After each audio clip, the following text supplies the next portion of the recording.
Have your company. We're going to start with breaking news too, because the US and its allies have started airstrikes on Islamic State positions in Syria without any coordination with the country's government. President Obama authorised the attacks 2 weeks ago as part of a campaign to take out the jihadist militants threatening security in the region. The Pentagon hasn't released the exact locations of the airstrikes, but there are reports that among the main targets are Islamic State militant positions in Syria's northern city of Raqqa, a stronghold for the group in the country. Witnesses in the region do seem to back up this information. Well, for more on this, we can cross live now to Anastasia Chorkina, who is in New York for us.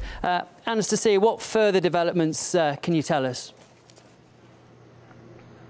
Well, Andrew, what we do know, of course, is yes, the United States has begun its highly controversial airstrikes campaign over Syria, the plans for which were announced earlier this month. We do know, of course, that this comes after over 170 airstrikes have already been conducted over Iraq. We do know that these airstrikes began early Tuesday morning, local time in Syria, of course, and that the official goal of these airstrikes is to try to take out and destroy the group ISIS, which is, of course, this highly violent al-Qaeda-bred terrorist group.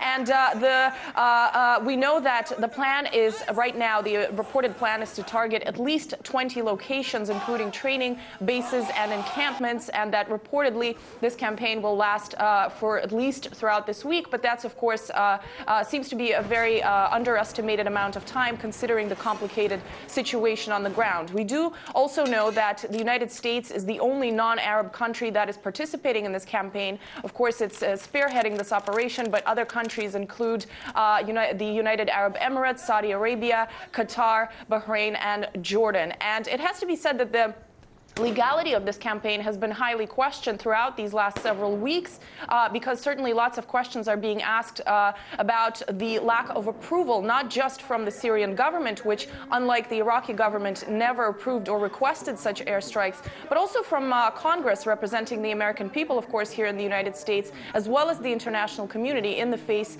of the United Nations. So lots of questions yet to be answered as this airstrike campaign begins over the legality, efficiency, risks, consequences, timeline of this whole operation. And certainly we do know that right now it's the United Nations General Assembly session week here in New York, where world leaders flock to the United Nations. And we do know that Barack Obama will be here on Wednesday to chair a Security Council meeting over this whole situation, where, of course, he's expected to try to promote this highly controversial campaign. Thanks, Anastasia. That's RT's Anastasia Chorkina with the latest there, live from New York.